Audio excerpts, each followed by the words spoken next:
Hello and welcome to my guide on how to write an argument synthesis essay. So let's get started. When starting, you should have a full understanding of the prompt, which means that you must fully grasp what the prompt is saying, what it's asking, and what it's asking you to write. So you want to make sure that you know what to write. You want to make sure what the prompt means, what it's really asking. You want to get a good grasp of what it's saying, and you want to have all your sources picked and at hand. So this is very important. You want to make sure that you have a lot of sources that not only help you, but you also want to make sure you find some that could probably counter you, and you'll see why that is important later on. So you want to make sure that all your sources are picked and at hand. So basically meaning that you want to make sure that you have sources that are relevant to what you're arguing and your prompt, basically. Keep in mind that you also have to look for sources that are probably related to the time period, the exigence, and all that. So you want to make sure you annotate based on your position on the prompt. You want to annotate these sources based on what you think could help. You want to make sure you find the different clauses and the sources. You want to make sure you annotate them based on what you're arguing, based on what you believe is right and what you're arguing. You want to make sure you annotate, you find all the strengths of the different sources. You want to have an idea of what the context of the prompt. So you want to make sure that you want to write an argument essay based on based on the time period of the prompt. So if it's telling you to write something historic, you want to make sure you have historic sources, historic information, historic statements. All right.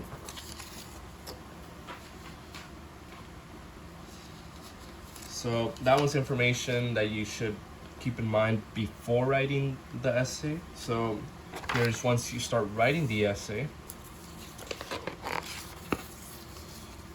Okay. You want to have the introduction paragraph. This is a very important paragraph as it will introduce your argument, it will introduce your essay. You want to make sure you have a good introduction paragraph. So you want to make sure you have a thesis that takes a defensible position. So you want to have a thesis that has a clear argument, clear position, what position you are on. So the thesis should be clear and precise.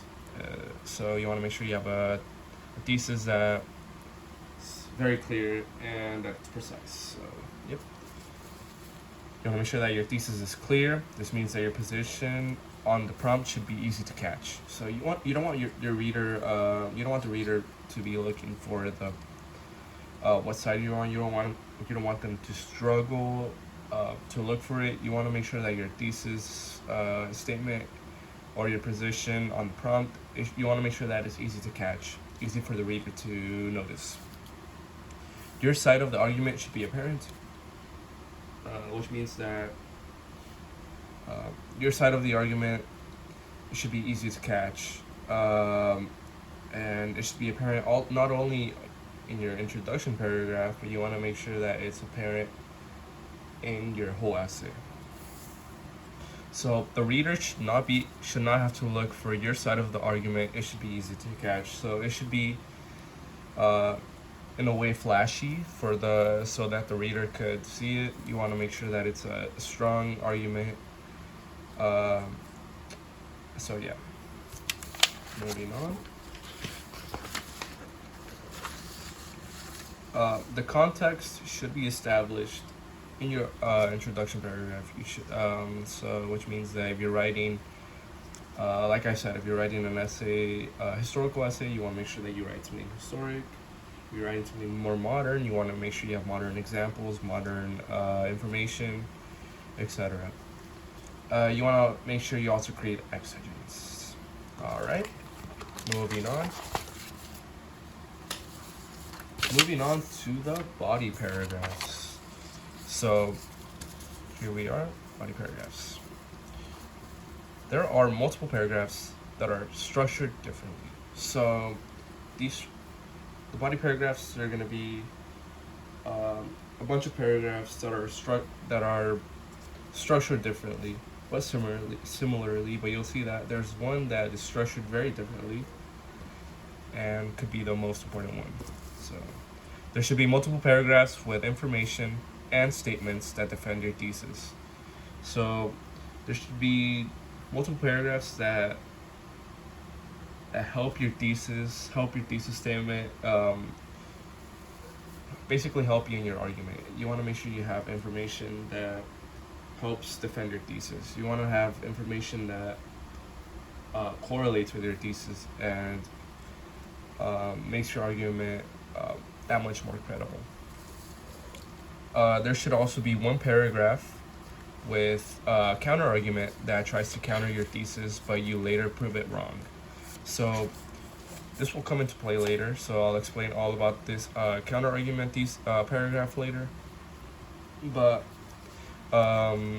here's a brief summary. So basically what you have to do is you want to get a counter argument, so you want to have a paragraph that has a counter argument that counters your argument, and you have to counter the counter argument in that paragraph using your thesis, your information, prove it wrong, so that it further strengthens your thesis. So you gotta make sure you do that. Moving on. So we're gonna start off by explaining the support paragraphs. So paragraphs that present information and statements that help support your thesis statement / argument.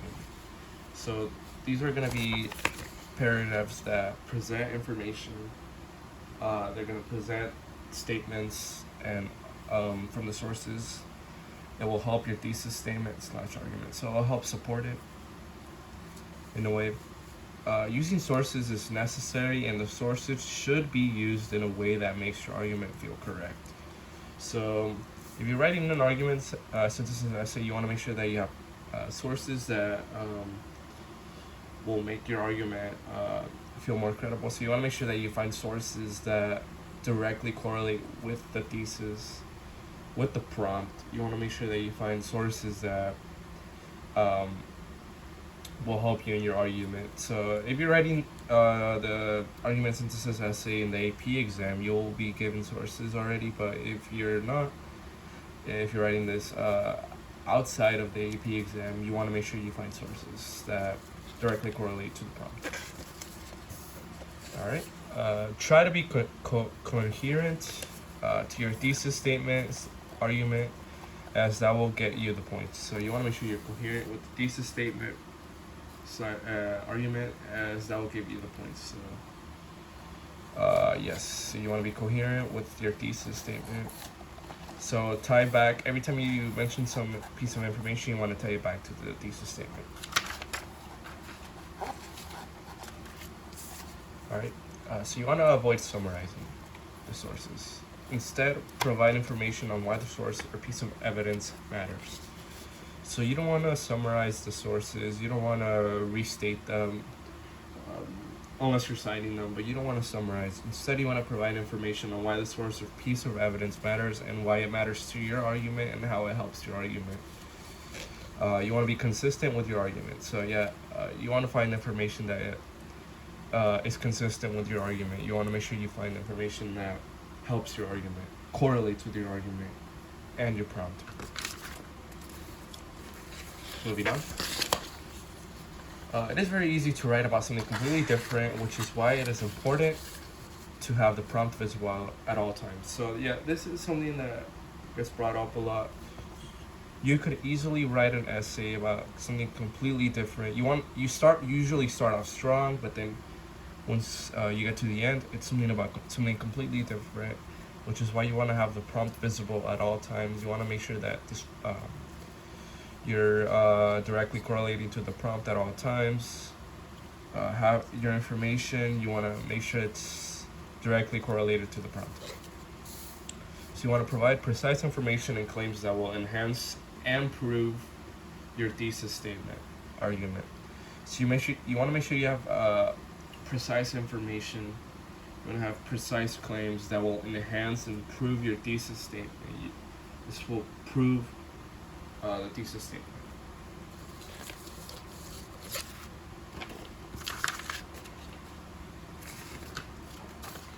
Counter-argument paragraph. So moving on to the counter-argument paragraph, you want to make sure you present a counter-argument that counters your thesis statement.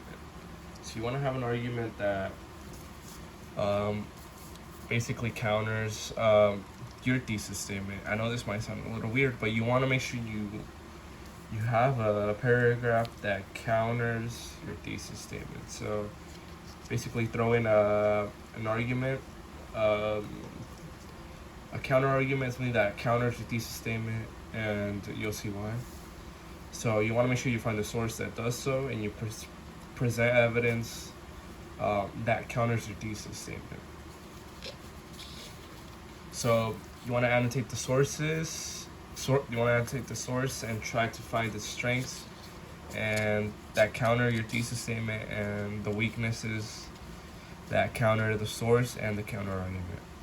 So you want to annotate the source, try to find the strengths, so that you could counter your thesis statement, and then at the same time you also want to annotate the source to find weaknesses that you could use to counter the source and counter its argument.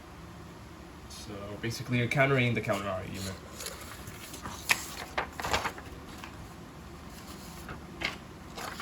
Once you have presented the counter argument, you must counter it and further prove why your thesis statement is correct. So you're going to present your counter argument, and later in that paragraph you're going to do something that's called the rebuttal, and that is basically where you counter the counter argument, and you counter it with information, sources, your thesis statement even, and you want to further prove why your thesis statement is correct. So this paragraph strengthens your essay and argument. So if you manage to do it correctly, you will strengthen your essay and it will strengthen your argument. Counter the counter argument using information and statements from the sources. So yeah, as previously mentioned, the sources play a huge part, and you want to make sure you use a source that will counter the counter argument. So you're basically using a source for the counter argument, and you're using a source for the rebuttal. That would only make your counter argument paragraph stronger. Moving on, you have the conclusion paragraph. Basically, this paragraph is gonna finish off your essay, so you want to finish off strong. You want to make sure you do that. So you want to present the bigger picture of the argument. So basically, you want to present why the argument matters, why you want to present the bigger picture of the argument. What's the bigger picture? What's the deeper meaning behind the argument? You do not want to summarize your main ideas from your essay. Basically, anything from the body paragraphs, you do not want to summarize it, restate it. You do not want to do that. You want to avoid redundancy at all times. You want to present the thesis in a precise way. So basically, you're presenting the thesis in a different way to kind of finish off the whole essay. So yeah, you want to remind the reader of your thesis. You want to remind the reader why the information that you presented, why it matters. So then it says explain why your position matters and why it is important. So you want to explain why the things that you argued are important, and basically you want to also explain why your thesis statement is important and why it matters. Okay, moving on. Here are a couple of things that you should consider while writing your essay. So things to keep in mind while you're writing your essay. You want to avoid redundancy at all times. So throughout your essay, you're going to find yourself being redundant. You want to eliminate that redundancy while you're editing. It's just not good restating things. So basically, redundancy means like you keep on repeating the claim, the statements, you keep repeating them. I know it's easy to do that in this essay, but you must avoid it. You also want to answer the prompt. You want to make sure you answer the prompt properly.